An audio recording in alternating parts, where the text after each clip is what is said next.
All right, let's get into it. Well, what do you say we just 86 this one? welcome back, everybody, to another episode of the Warfighter Tobacco Podcast. I'm John. We have Dave filling in for Scott, and producer extraordinaire Justin is over there. Today's going to be a little bit different of a show from all the stuff that we've done in the past. The main reason on that is it's been chaos here.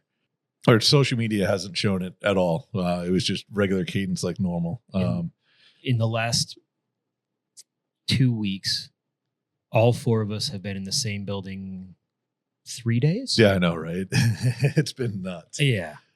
Scott's been traveling. He had some family stuff to take care of. And then the 4th of July holiday. He was out of town for that. I was down in Port Aransas. Texas became underwater. Yes. In parts. And we put some time aside for disaster relief efforts through a nonprofit that's close to us, Intrepid Care. They organized some search and recovery and cleanup up in Kerrville and Ingram. So we've been busy up there for a little while. Dave, your dad was in town for a little bit. Yep. Justin, your brother just had a baby shower. Yes, he did. And you've had some stuff going on as well. Yeah. It's just been one thing after another over here, guys. Yeah. It's been nuts. So, but the one thing that we are is consistent, whether it's our cigars or the podcast or pretty much anything that we do. So we have to put out content for you guys. So we're going to sit down. And we're going to talk about some of the, interesting things that are going on in the world today. Because on the internal side, I can give you updates. You guys crushed it with our July 4th sale to the point where we are either danger low or we're out of some blends and sizes. Yeah. One of those, mainly the night shift. Don't worry, guys. Everything's in production. It's just not here yet.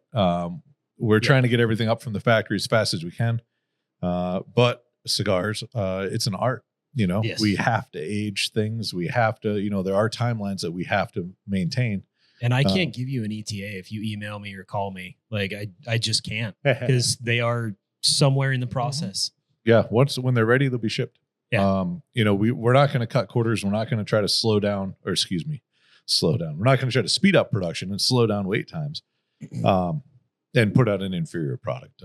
It's not what we do. So bear with us. Give us a couple weeks. We have shipments that come the beginning of every month. And we're expecting some good shipments the next few months. Yeah.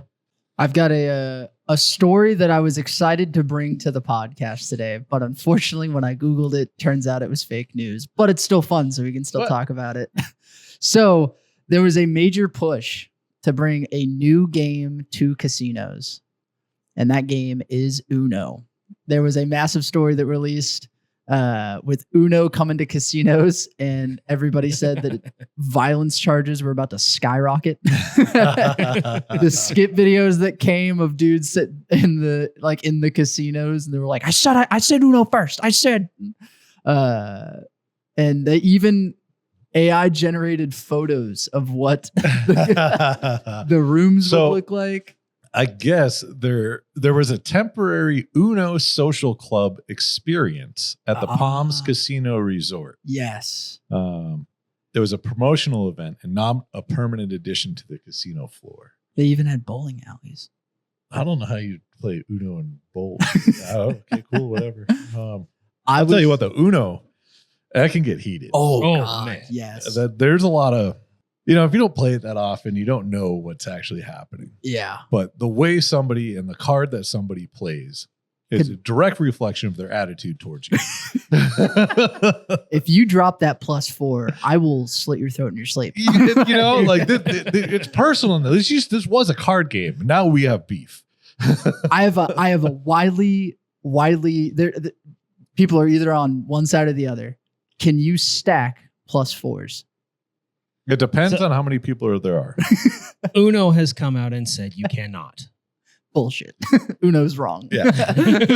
They don't know the rules. There was something that came out and they were like, yeah, no, you're not supposed, you can't do that according to whatever. And I was like, 'Cause you know what? If I remember right, if you play one, it skips the next person, right? We play slaughterhouse rules on this one. So here's 16, sweetheart. Yeah. If you drop the +4, Yeah. no, it's the next person. Okay. Like whichever the rotation is, it's that next person. Well, they have to draw, but it skips them. From oh yeah, playing. then they can't play. Yeah. So when you yeah. get down to it's you and somebody else, and I'm just, yep, that's it. Game over, bud.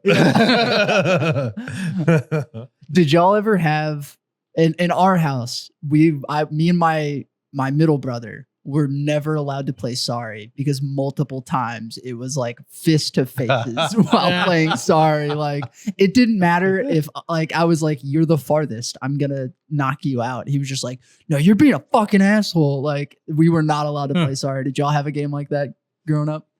My siblings were all older than me. I'm the baby out of the family. Yeah. So I wound up doing a lot of board games with my cousins, but we played Risk. Oh, okay. And Risk by its very definition means fuck the other guy. Yeah. But that was also like that's a 4-hour game to play to fruition. That's true. Easily. I never got in any fist fights over the board games. You also had sisters. So. I did. And, Yeah. like my cousins. Yeah. We go up the Adirondacks in the summertime when I was a kid, and once the sun goes down, you can't really go play in the lake anymore. So it was all whatever kind of board games, card games, anything like that. And well, yeah, and that's the other difference. Like our generation to Justin's is like we were outside until the streetlights came on, and then we came home and played some games. yeah, Mhm. So we had Yep. an hour or so before we were dead. It's like, hey, time to go to bed. Yeah. So Speaking of lakes, John, I don't know if you've looked into this, but I saw something about they found a shark was it the Great Lakes or something? Yeah. Yeah. So when we were in Nicaragua, Yeah. and when we went down to San Juan del Sur, Mm-hmm. and that lake with the volcano in the middle of it that we drove by right before we took that right to go to the beach, Yeah. there's sharks in that lake. Yeah. Yep. that's We'll just- it's the lake around Ometepe, Yeah. isn't it? Yeah. Oh. Yeah, because I remember Sin was There's talking one more about reason it. why She's I want like, to go dive that lake.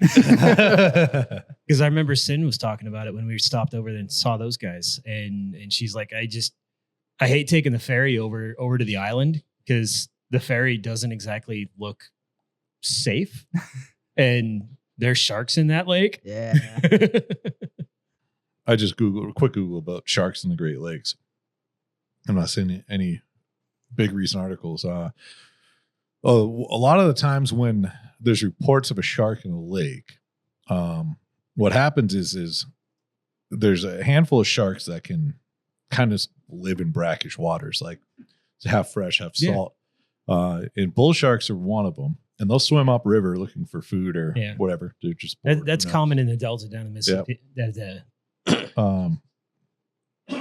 But yeah, I don't know.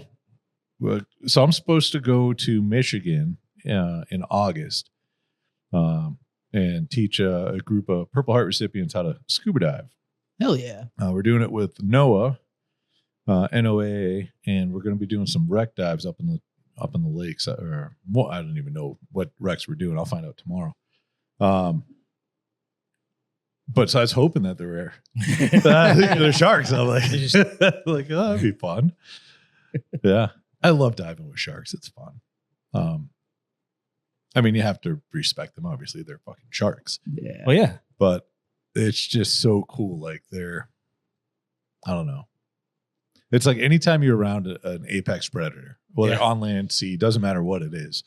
Even if it's in a zoo, you still have that like back of your mind. Yeah. You're like, Mhm. ooh. Oh yeah. Yeah.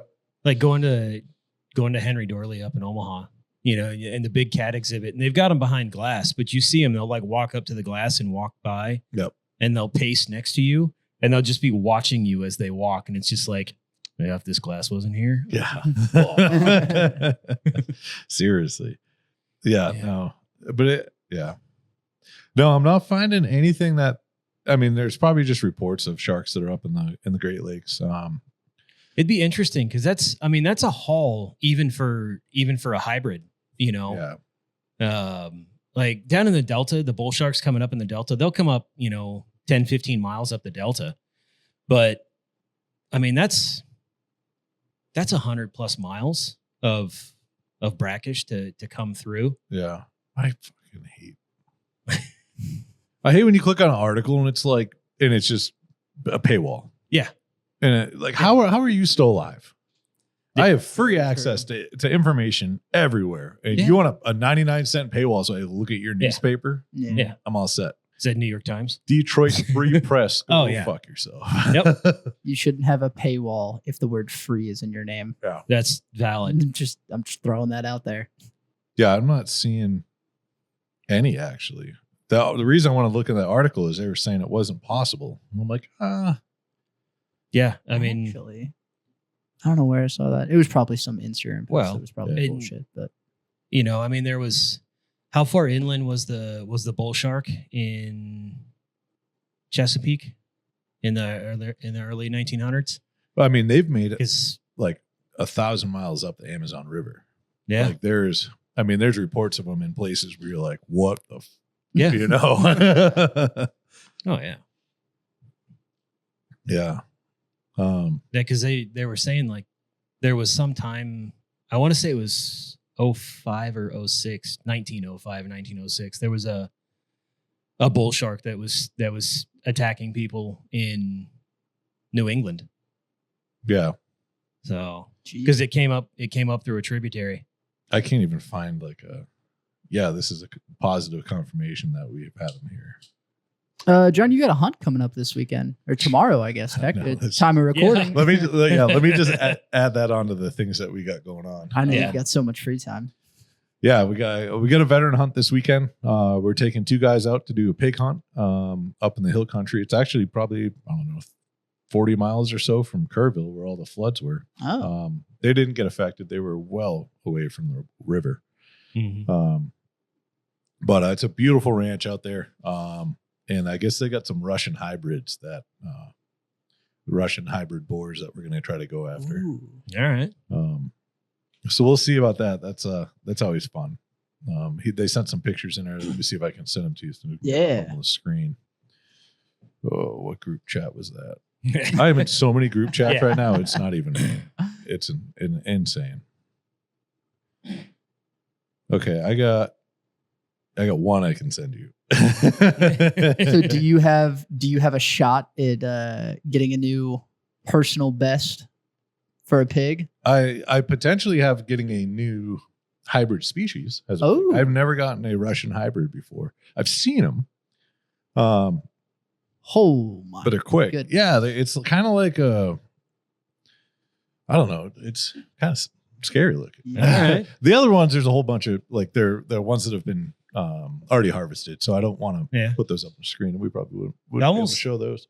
It almost looks like a razorback. It kind of So with that's that kind of high ridge. that's kind of like the telltale sign of the Russian hybrids is they have the razorback, the high ridge in the back. And when you process them, it's actually a giant protective plate of like, I don't know, cartilage. I don't know what it is. It feels like bone when you're cutting, Yeah. but it's not. But yeah, it's like thick on its back. Huh. But yeah, so we'll see. Hopefully I can get a nice one and either do a Euro or I've never done a shoulder mount on a pig yet. Ah, The only one I wanted to do, there's no way we were getting it out of the woods. So Yeah. the dog on the knife hunt, it was probably 340 pounds. oh, I remember that yeah. one. And we were, I don't know, a mile and a half from a road. Yeah. I was like, I'm not, nope. You didn't want the shoulder mount that. Not bad. that. But yeah, so I got that hunt this weekend. I got to get all packed up for that tonight. And then get on the road mid-afternoon tomorrow. Yeah. This can be hot. Yeah. Yeah. I was like, Dude, huh, I was like, who had a great idea? I was like doing a mid-July hog hunt in Texas. Are you Yeah. stabbing or shooting? Shooting. Shooting. Yeah. Well, that was like, so I looked at the forecast for next week where I'm going. That's hot. Yeah. Yeah. That's fucking toasty up there. Those guys don't know what that is. No. Yeah, the weather's been a little weird lately, to say the least. Texas has gotten more rain in July than I've ever known Texas to get in July. Yeah, this is new for us. Very much so. And now we have no rain on the foreseeable future. Yeah. Which is normally how it is this time of year. We just got an advance on the next 3 years worth of rain. Mother Nature's like, I'll give this to you a little early. Like, I never really believed like El Nino, La Nina years and all this kind of stuff. Yeah. I do now. I do now. Oh, yeah. It's weird seeing my grass green. I'm like, this is in the middle of July. Yeah. Like, this is a first. Normally that's like a February time frame. Yeah. But just means I'm out there in the mower more. Yeah. Which you got to break that new one in anyway. That is true. That is true. Right. Yeah. John, what are you smoking, man? I'm smoking a 762 Garrison Rosado. I haven't had one of these in a minute. Tasty. Actually. Yeah. I had one of the Lanceros for breakfast yesterday. Yeah. Yeah. It's been a minute since I smoked a Lancero. Did you smoke the one I gave you a couple of weeks back? Yeah. I smoked that one. Yeah. Well, that one was because I looked at the date on that bundle and they were packaged in 2021. Okay. So I was like, "Whoa, here we go." Yeah, we got some interesting sizes. I wouldn't say interesting sizes. They're normal sizes. Yeah. But we've had some that have been hanging around for a hot minute. They've been well aged. Some of the 660s, some of the Coronas, some of the Lanceros. And they've aged quite well. Yes. Mm-hmm.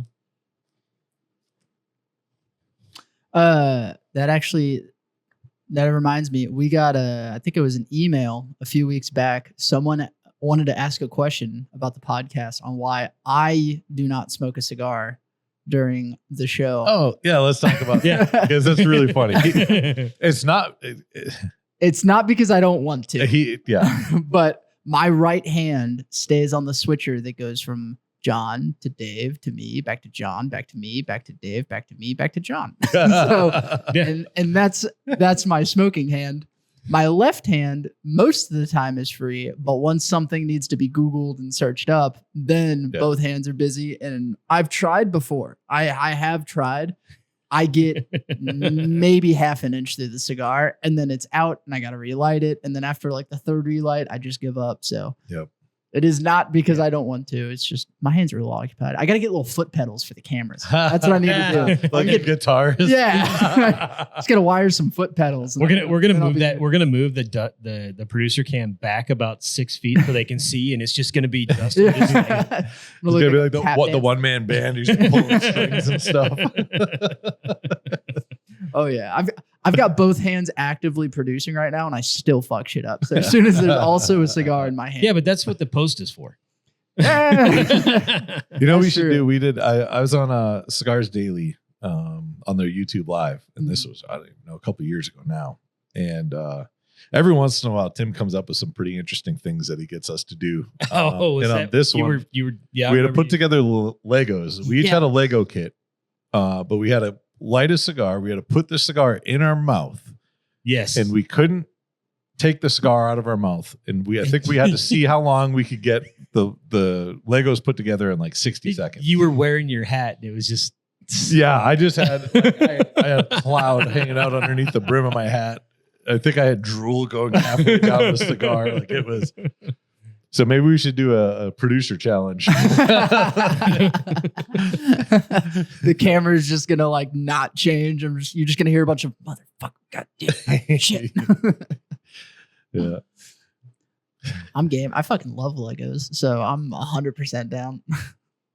Well, you don't do Legos. You just have to produce, but with a cigar in your mouth. Oh, Jesus. Yeah. Oh, yeah. The hardest part's the smoke going up your nose and in your I'm not going to be able to see. That's just going to be muscle memory of me like, all right now John's talking, and then we'll cut over.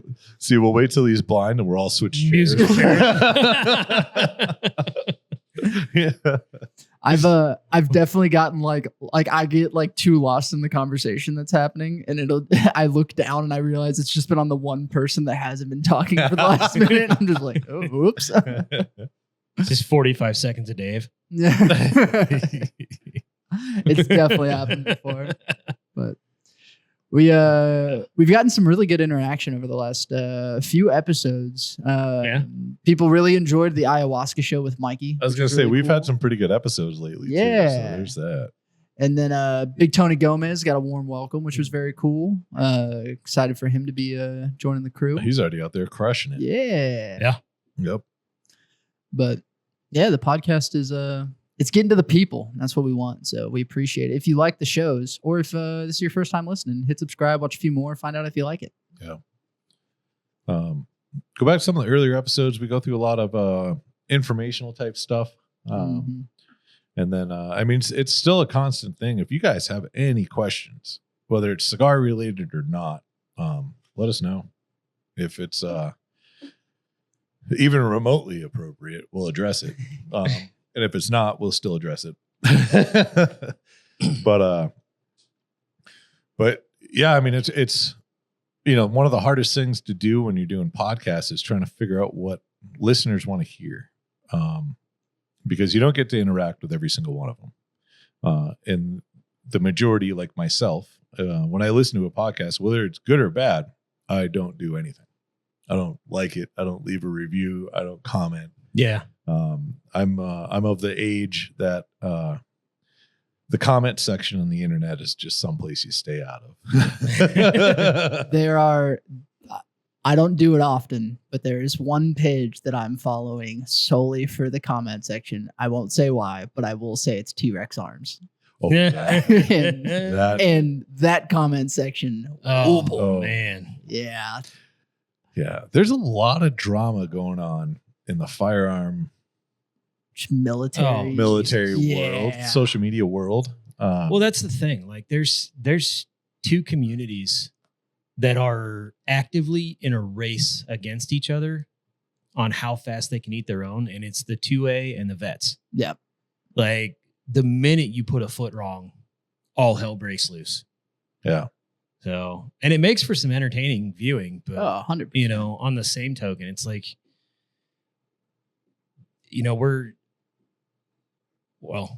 when we had the gun store, we were trying to portray ourselves as entertaining, but still reasonable and tactful. Right. And, when you see shit like this going on right now, it doesn't paint it in a good light, and it doesn't do good for anything that we're trying to advance as far as firearms legislation or anything like that. So, the good thing, so there's a couple of good things that have happened lately in regards to the firearm side of things. There was a lawsuit that's been going on for years that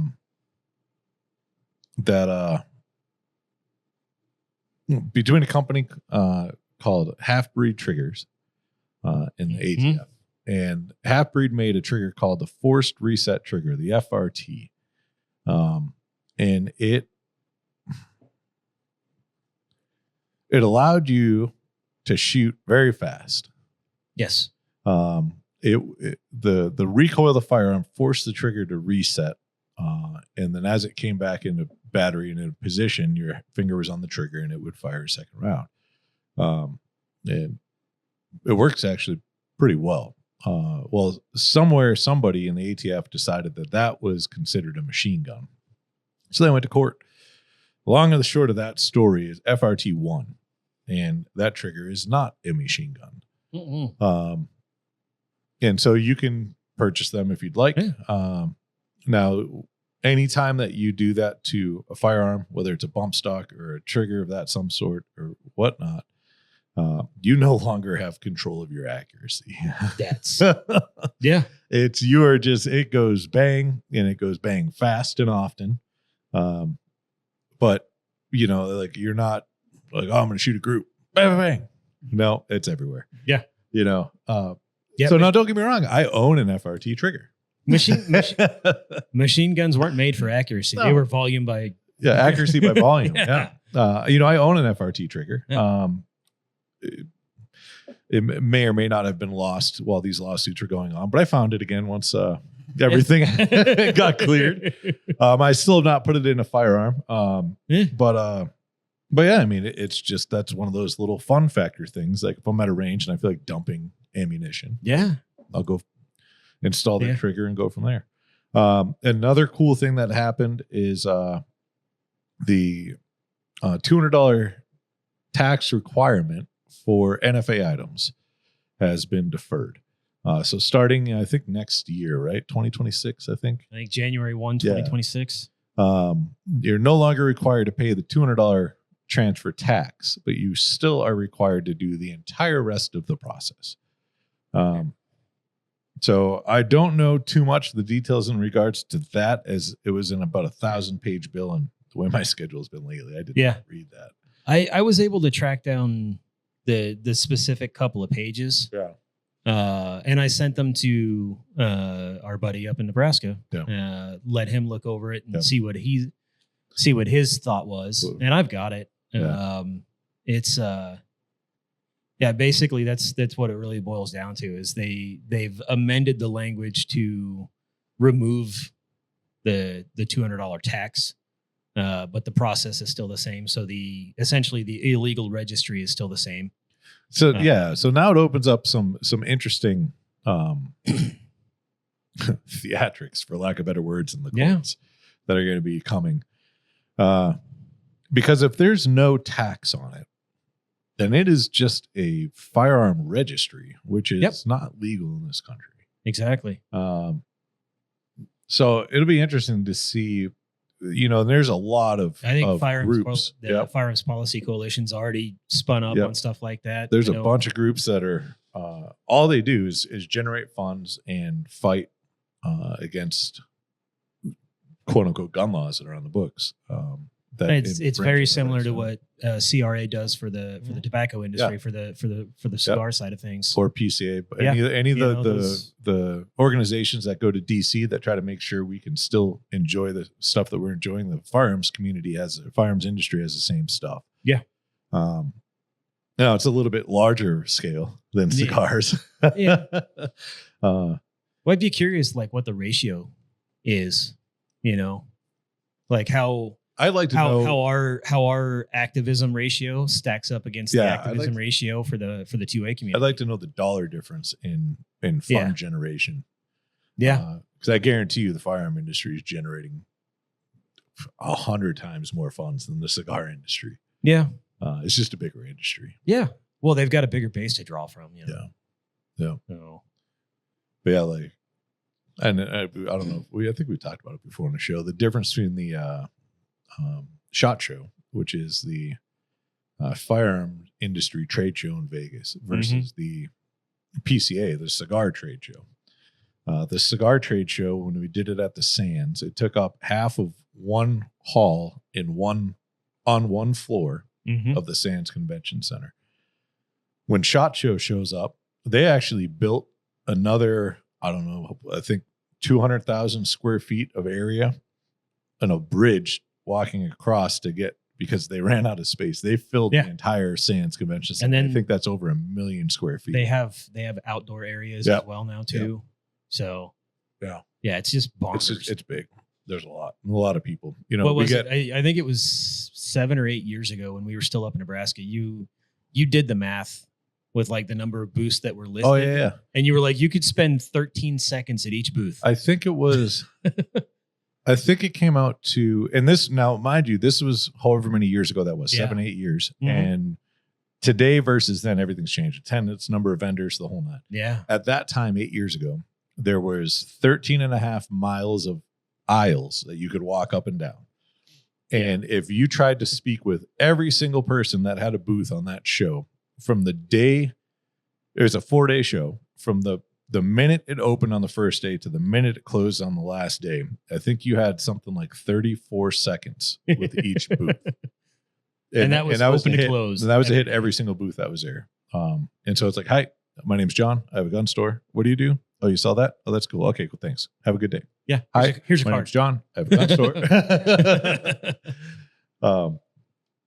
So like when we did that, we had a definitive list. Because you just couldn't. It's too much. These are the ones that and honestly, PCA people, the retailers going to PCA, they had the same thing. Yep. You know, and it was. But you can walk that whole show floor in a day. Oh, absolutely. And talk to Absolutely. almost everybody too. Like, you know, it's just they also understood like there are retailers that, you know, you don't get to visit with them unless you set an appointment. That appointment is an hour long. Yep. So you've just lost an hour of your 7-hour day that the trade show's running. Yeah. So it's like, okay, then, you know, I got an hour for lunch in there. mm-hmm. So now I'm down to 5. Right. Who are the other 6 or 8 people that I want to see today? Yeah. Well, I mean, and it shows you kind of the difference between the industry. Sorry, did that all that cut? Okay, good. I was talking next to the microphone. Sorry. Yeah. It's not like it was my first time doing this. I keep losing that because I keep going over here. Right. Sorry. The cigar industry is 100% relationship based. Absolutely. And as it should be. The firearm industry is not. No, they're volume and commerce. There are relationships that have been made and they do help when it comes to business. But it isn't going to change much. You know, like I still have a shitload of contacts from when we had the gun store, and I still talk to them on a semi-regular basis. And then some of them we still do some business stuff with in some capacity. Some have reached out to us as a cigar company. Yeah. After the fact. But you know, like manufacturers in the firearm industry don't aim to build a relationship with their retail partners because the majority of them buy through distributors because they can't do the volume to get set up direct. Yeah. I can't order $200,000 worth of product so I can be a cig dealer, you know? Yeah. Because that's probably what it is now. It was $100,000 8 years ago. Yeah. So, you know, and if you can't make that, they're not even going to have a time of day to talk with you. You know, they'll say hi and stuff, but that's it. Where the cigar industry, you know, that personal relationship could build to a point where, you know, whatever wants or needs or whatever program that business has that's going on, the relationship can develop into sales, getting into the levels where you're now required, you hit the requirements to get to them. Absolutely. Firearms doesn't matter. I could be best friends with the owner of, you know, whoever, Glock. Yeah. Well, I could be the best friends with the owner of FN. You know what I mean? It's still, you know, it's still that customer walks in and it doesn't matter. Yeah. Yeah. You might be able to finagle that relationship for one of the special edition things that they put out, but on the same token, he's also going to be like, "Look, man, you got a sales rep for that. Exactly. Like talk to Joe, your sales rep. Yep. You know, that's how that works. Yeah. Whereas here, it's like, hey, you know, can we do a little pencil whipping on something? Right. And it's possible. It's not always likely, but it's possible. Yeah. So, but you know, for me coming out of the gun store and then moving into the rep side of things when I came down, it was just easy for me to continue that relationship sales aspect. Well, nothing changed really. Yeah. How we ran the gun store is very similar to how we do a lot of things with Warfighter. Yeah. You know, we were one of not many firearm stores in the Midwest at that time that did what we did with the caliber products, the types, the customization, accessory stuff that we could do, the NFA items that we had, all the Cerakote and, you know, framework and everything that we were doing. And our whole mindset behind it was, you know, if you buy a gun from me today, awesome, cool. That's great. But that's not my goal. My goal is I want you as a customer for life. As long as we are doing this, you're getting things or hanging out or using us for knowledge or information or whatever it is, accessories, ammo, courses, it doesn't matter. We want to be your go-to. And we use that same mindset with Warfighter, you know, meaning that we're going to try to do everything we can and go that extra mile and do whatever we have to do to make it either that customer feel okay or our retail partner that shop, you know, whatever the issue was, or, hey, I got this idea. Let's try this event. Let's try this promo. Let's whatever, you know, we're willing to do whatever we can do to make it work. And I think that's kind of helped us stand out a little bit from It really some has. other companies. It really has. Yeah. You know, I mean, I'll get that from retailers every once in a while, and they're just like, you know, it's either I can't believe you get back to us so fast, or, you know, wait, you guys ships like same day, next day type thing. Yeah. You know, because that'll throw them all the time, like especially new retailers where they'll call me and they'll be like, you know, you got all my paperwork, you got everything you need. Yeah, cool. All right. Can I put an order in with you? Yeah, sure. I was like, mail, you know, and I'll turn and I'll poke my head around the corner. It's like, mail hasn't picked up. Like, if I get this run through, pretty good chance it's going out today. Yep. Like, if I have everything, it's going to go out today. If I don't have everything, most of it's going to go out today, and we'll sit on the back order just like standard. Yeah, we've always been good about it. I remember back in the early days of Warfighter, I was doing a sales run. I was down in Nashville, Tennessee, and one of the first shops I went into on a Monday, they decided to open an account. Yeah, and I was like, awesome, sweet, got an opening order, the whole nine. Send it in, and while I didn't even leave the shop yet, and because we did the order, I sent it in, and we sat down and bullshitted, lit a cigar. Absolutely. And we're about halfway through a cigar, and all of a sudden he's just like, Jesus. I'm like, what's up? And he's like, I just got tracking information. I was like, oh yeah, when's it going to be delivered? He's like, says it's going to be here Thursday. I'm like, you want me to come back Friday? We'll do a cut and light. And he's like, you serious? But I'm like, yeah, I'm still going to be in town. And he's just like, yeah, let's do this. And it just like blew his mind. And he's just the best way to intro a brand. Yeah. Like, he's like, you guys ship that fast? I'm like, yeah. It's like, what? Well, why are we going to sit on your order? Like, all it does is going to put us behind. Yep.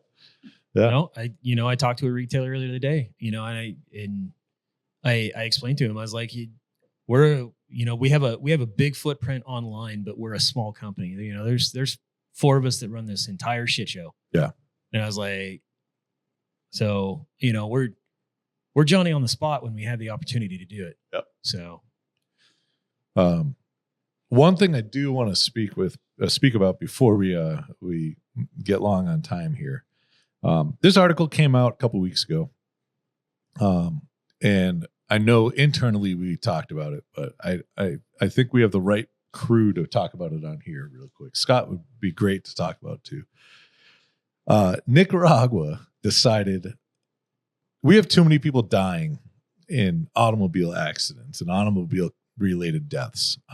So to fix this, we're just going to lower the speed limit. The fastest you can go in the country of Nicaragua is 31 miles an hour. Woof. There is nowhere in that country that has a higher speed limit than 31 miles an hour. Right? It used to be, they literally cut it in half. Yeah. Well, they've cut it in half twice. So it was 100 kilometers an hour, which is 62. And then they dropped it to 80 kilometers an hour, which is 50. And now they dropped it to, I think it's 60 or 50 kilometers an hour, which is 31 miles an hour. So when we were out there and we were driving around, we put some miles in. Mm-hmm. Yeah. And when we went from Esteli all the way down to San Juan del Sur, and it took us, I don't know what it looked. I think it was like 4 hours. Yeah, 4.5. 3.5, 4.5. Somewhere around there, yeah. Yeah. We'd almost double that now. That's going to be a 7-hour drive At least. from Esteli to San Juan. Mm-hmm. I will say, do they have an airport? So the closest airport to San Juan is actually in Costa Rica. It's what's it called? It's a very American name. I will say though, when we were driving through Nicaragua, at no point did I feel like unsafe because we were going too fast. Yeah. Like that, the speed was not the problem. But we still saw the brand new Lexus SUV just get slammed by that box truck. 100%. The fastest that we went, we were leapfrogging traffic behind an 18-wheeler. Yeah. Yes. And I'm pretty sure that dude was smuggling something. Oh yeah. There's no 18-wheelers in Central America that drive that fast. Yeah. Period. We had a little road trip buddy though. Yeah. Yeah, that was great. We waved by to him and everything. We hit the little split, but yeah, the speed limit, that's not the problem. It's No, it's definitely not. yeah. It's the mopeds. Oh man. Yeah. Didn't something with that change too? They can't like double up with their kids now or something like that. Yeah, I don't know how they're. I thought I heard Scott mention something. Yeah, and they no longer allow children to ride on motorcycles, a popular form of transportation in the country. The part that they don't say in the article is the popular form of transportation is there's one adult and there's 5 kids on a motorcycle. Yeah. They're just like hanging on. It's 2 adults and the infant sandwiched between the 2 of them. Yeah. My favorite, there was a couple times where I saw it was the driver and then like a kid hanging on the back and then the other kid in front facing the driver. I was just double backpacking it. I was just like, respect the grind. The Nicaraguan car bomb with 4 30-pound propane cylinders on the fucking back of the 125. Yeah. That was, we give healthy space on that one. Yeah. That was like, The Central America car bomb. Oh man. I have a opinion question before we wrap up here. Okay. I still consider myself very, very green in the cigar space. And something that I've noticed that I run into is when I go into a humidor that's got a large selection, I find myself easily slipping into this, like, there's like almost too many options. Yeah. Oh, it's paralysis by analysis. Yeah. Yep. When It's y'all, like when you go to the Cheesecake Factory and they hand you a book. yeah. Your menu should not be 87 pages. Very true. When y'all were in that stage, and even if y'all kind of run into it now and stuff, how did y'all like kind of like, how do you get to the point where you're like, all right, this is what I'm going to look for? Like, what do y'all go into? So I find myself doing a couple different things when I ended up in that situation. Mhm. In the beginning, like when I was, young in cigars and on this side of it, not the smoking side. Because the smoking, when I was just a smoker and I walked into a humidor like that, it was almost just like, I just need to get something and get out of here. Yeah. You know what I mean? It's just like, I'm recognize that. Okay, thanks. Yeah. But now it's just like, I understand now that I could spend an hour and a half in a humidor and nobody's going to say a word to me. Yeah. That's very true. You know what I mean? Like there's no rush. I don't have to, okay, quick, get something and get out. Yeah. You know what I mean? And so now sometimes if I find myself like that, I'm in there for like 15 minutes. Mm-hmm. And so I'm like, you know what? Fuck it. I'm going down a rabbit hole now. And I'm going to go and I'm going to look at all the different brands that I know. I'm going to try to find some brands that I don't know. I'm going to look to see if there's stuff that either I haven't had in a while or that's new and I haven't been able to find. A lot of the times though, what I do when I walk in there and, there's 10,000 facings and, we got some stuff going on and I don't have the time to be able to do whatever. I'll pick a color. Ooh, I And I'll like be that. blue. I'm like, okay, cool. And then I look at a wall and I'm like, okay, where's blue? Okay, I'll try that one. Ooh, and that's I it. like And that. And it's just all it's doing is getting me to make a choice Yeah. without putting like additional, you know what I mean? I'm like, I'm going to smoke something in here. It doesn't matter what it is. Yeah. So let's go with yellow today. Okay, what's yellow? Oh, that's fun. I dig that. But yeah, I've done that a handful of times actually. But normally what I do is I try to go in and I'll talk to whoever's working the humidor. And I'm like, hey man, what do you got that's new? What do you got that's unique? Ooh. Yeah. And then it tells me a couple things. It tells me one, like, okay, what does this guy think unique is? Mm-hmm. And then two, like when I was in Virginia and I asked the same question, what do you get that's unique or new or something I haven't had? And they pulled out those LFD factory presses from 2007. Yeah. And I was like, oh, okay. But if I never asked, never would have known they had those. Yep. So sometimes asking helps. But yeah, like the color thing, I've done that more than I probably should admit. Yeah, but that's also how you've built your palette to where it is, I mean, so like when I find myself in a situation like that, if I'm somewhere that I've not been before, I will try and find something that I've never seen. Yeah. Like either never seen, but I'll put a dollar limit on it. Mm-hmm. I'm doing $7 to $13.50. Right. And I'm going to look and see and try and find something like me and my barber poles.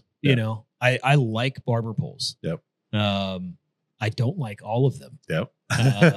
Because you can make a good barber pole or what you think is good. Yeah. And as we know from experience, it's not later. They don't always work out. And to this day, there's still been one that I want, and I can never find it anymore. And it's the one that Stacy had at Cigars. It was that Tri-Wrap Candela. Oh yeah. Because I don't like Candela. I love the one that we have on the night shift. Heck, so Just because, well, you don't smoke it, and it adds a different flavor profile to the cigar. But that balanced perfectly, and it was a $7 Toro. Yeah. A great stick. Yeah. But again, it was bottom shelf in a clear plastic tray with 4 other blends from that same little roller in fucking Florida. Right. And that's like, I really do like getting cigars like that. Like ones that you get a guy that's rolling or that they've rolled specifically. Yes. But in the same breath, like I don't, because it's like, man, this is good. What's in this? And they're like, we don't know. What do you mean? What do you mean you don't know? I don't know. The dude came and rolled them, and this is what we got. Well, and not only that, unfortunately, it's a pretty good chance you may not ever get to have that cigar again. Yeah, exactly. Yep. Mm. Because it could have been that bundle that was great that just didn't move very fast, and you just got to smoke most of it.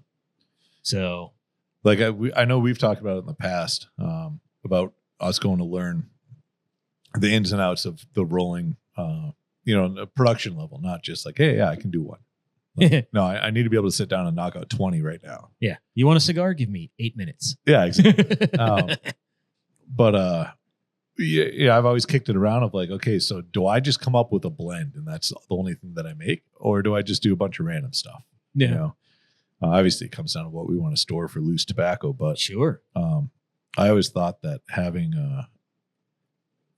literally the only way you can get it is whatever, collectively the group of us that learns, like those are the only people that roll it.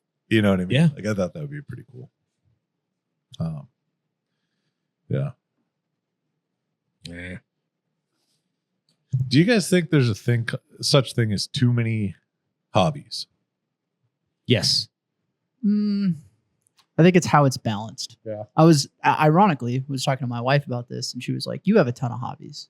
And she was like breaking them down. She was like, "You have guns." I was like, "Yeah, I appreciate guns, but I'm not like buying guns, shooting guns. Like I'm more of a follower than I have like golf. And I but golf very often. Like during hunting season, that is true. Your guns get used. Yeah, my hobbies have ebbs and flows. That is, but like, well, I think that translates your hobby into less of a hobby and more of an application.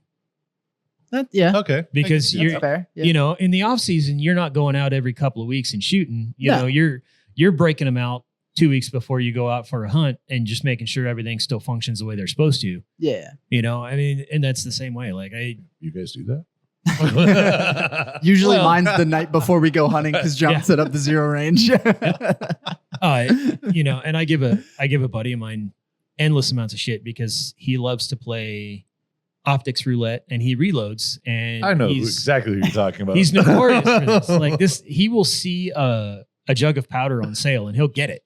And he'd be like, well, I got to work up a load now. And I'm like, you bought 1 pound of powder, dude. The funny part is he'll go through that entire, whatever it is, amount of powder that he bought, developing that load. Getting it just exactly where he wants it. He'll write it down and he'll go buy another pound of something else. a different one. So what he figured out with that, he's like, okay, this is perfect. Now I'm not going to use that. I'm going to go figure out how to use this. Yeah. It's like, bro. And then a month after he changes all of the optics on all of his guns, I'll get a Snapchat from him and be like, so I went and I took this off of this and I put it on that, but now I've got this one for this and I'm going to go ahead and get this one for that. And the thing that I took off the thing originally, it now needs to be on this. And I'm like, dude, just. He got into long range shooting, and I'm pretty sure in those early days, it was terrible. He had to replace a barrel before he even shot targets. Yeah. And it was just from low development. Woo, I don't know if it's true or not, but the amount of conversations that I had with him and everything, and I'm just like, dude, like, are you ever gonna put that on steel? But that is also that is his hobby. Yeah. You know, and like the long range, the NRL, the PRS stuff, that is his hobby. Yeah. Yeah. He doesn't really do much of anything else for a hobby. Mhm. He is down that rabbit hole. Yes. Yeah. Mhm. Yeah. We'll talk every once in a while. And it's just like, bro, he's like, yeah, I got to put a new barrel on. I think I'm going to do this. And I'm like, okay. That's all you can say. Is okay. Yeah. I love you, buddy. Yeah. Because I know he's going to listen to this. No, the reason I was organizing some stuff in my closet the other night, and like just because I just have piles of stuff in random places at this point. Well, you pull it out for a hunt, and it never gets back into the same spot. It gets, I'm carrying this to put it away, but I got to do this, and that's good for. Yeah, it's like I'm unloading this and putting it here, so I can take this and load this up because the next 2 days I'm doing that. But I'm gonna get back from this. I'll unload that here. I'm gonna grab 2 of those from the other thing, and then grab this stuff because now I'm doing that. Hey, it sounds like you have a plan. It's controlled chaos. My favorite John saying is, "I need a week to unfuck my life." I've been how many years have I been saying that? Just like, wow.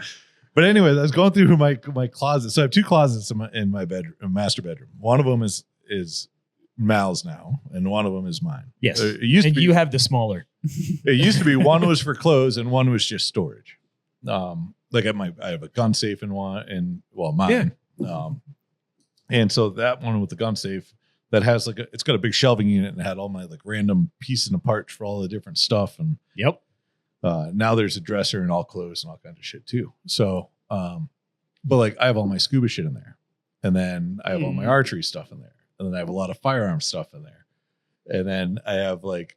You got all your scuba stuff somewhere else. Well, I had to move it. That was when that was when I was just like, fuck.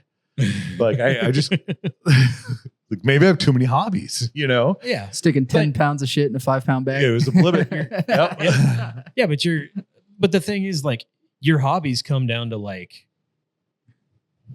3 days or a week or 2. Right. You know, like all of your hobbies come out in one chunk. You know, it's like you said when we moved down here to the new shop.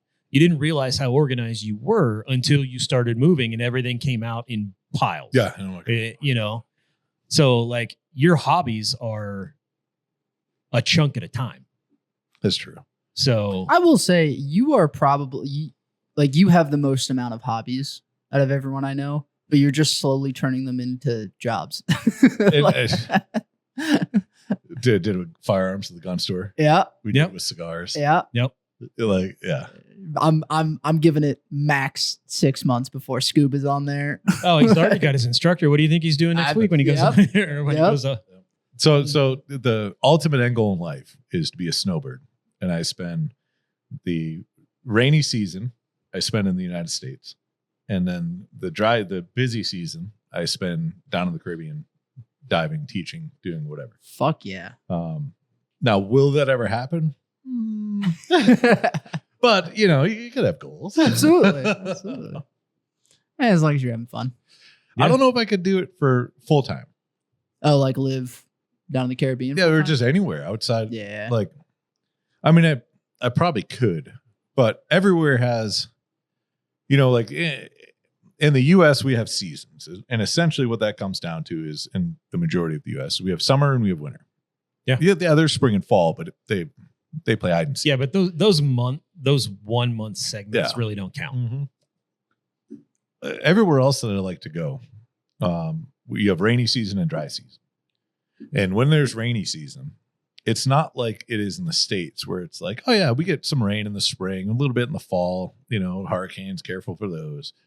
It's like, no, it rains every day, all day. It's not like torrential, but it's fucking raining. And the sun is definitely not out.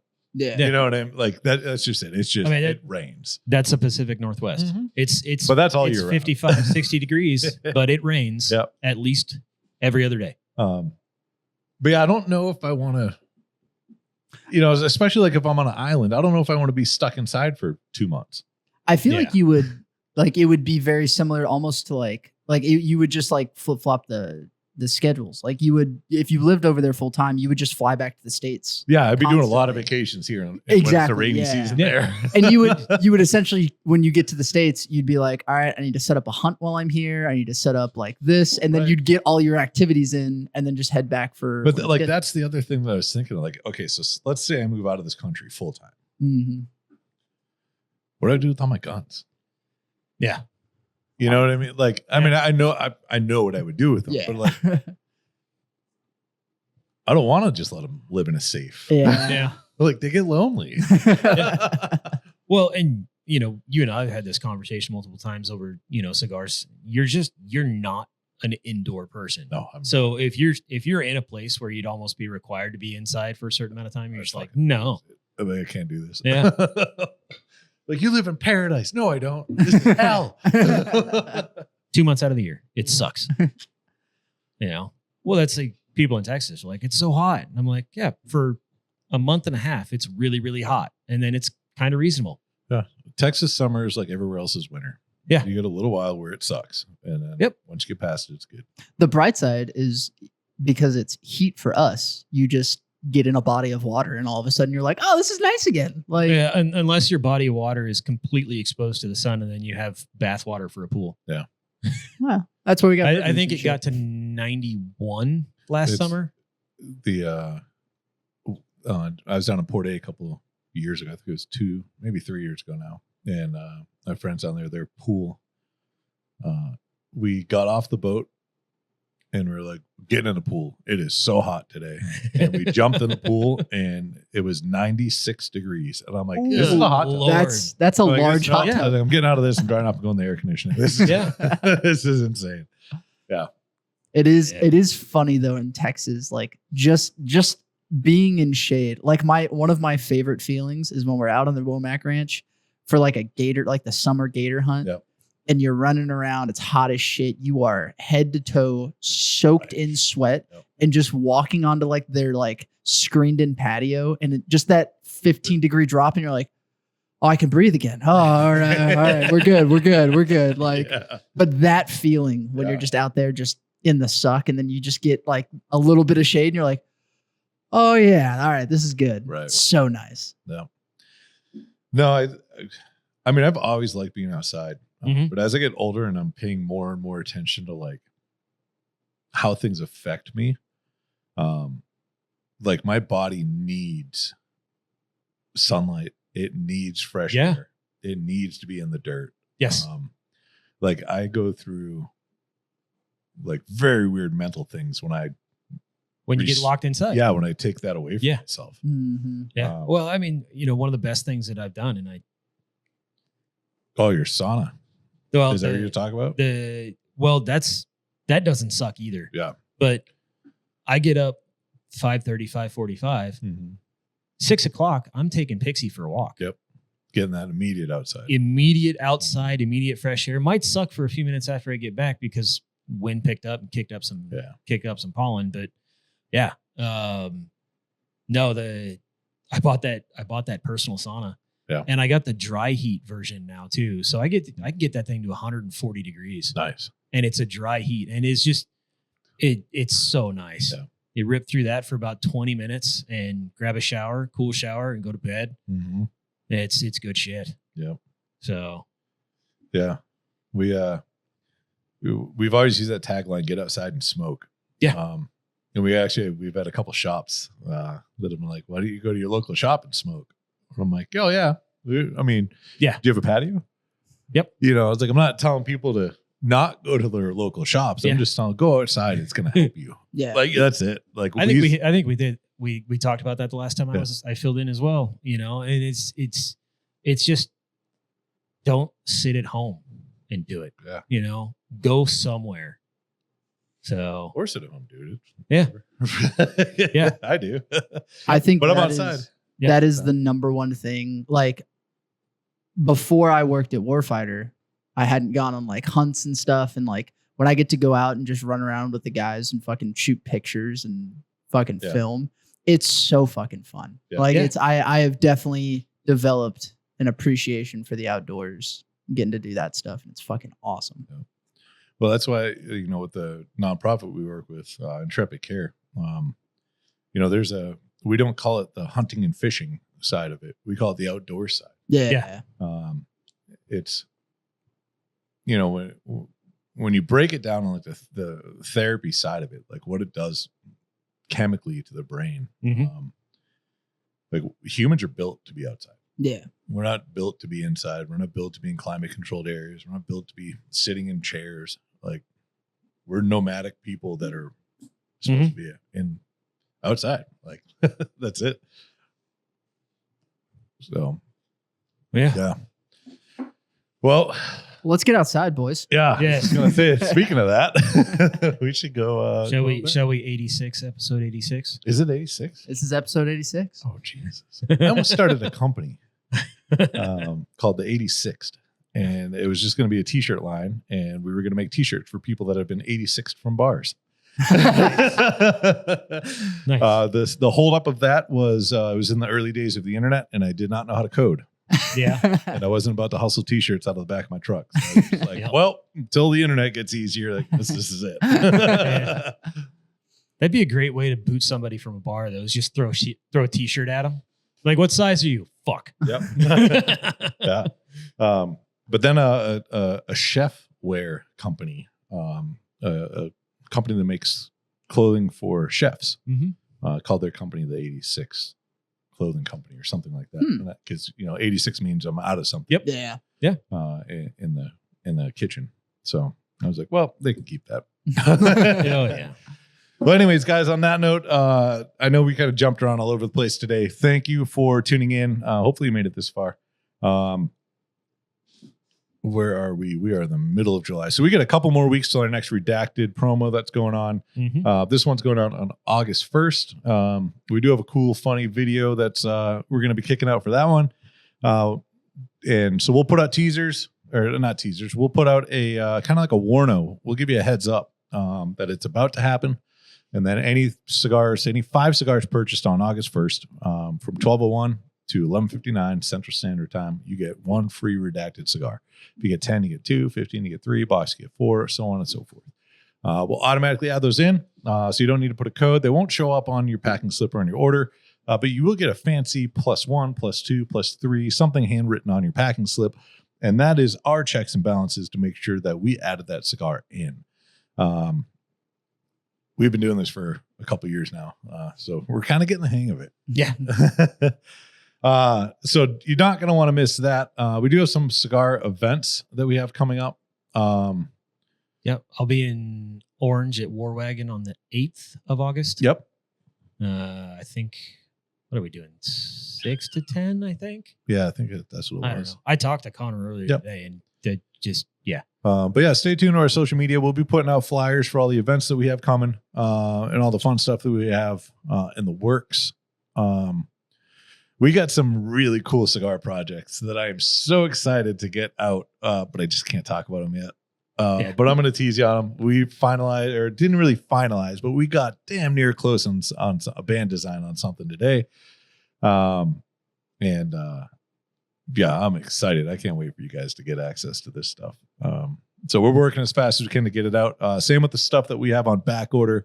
Our factory's in overdrive right now, making cigars. Dave, you got anything? Am I forgetting? Justin? Subscribe wherever you are listening to this. Apple, Spotify, YouTube. Hit subscribe, hit the like button. That would be awesome. And it helps us in the algorithm. If you can remember, drop a comment. Let us know what your first Warfighter cigar was that you tried. Ooh. Let us know. Yeah. there you go. Drop a comment I down wonder below. what my first one was. Did it have a name yet? Or was it just No, that's what I'm trying to think. You know what I mean? It was just a this is- blend. Yeah. Huh.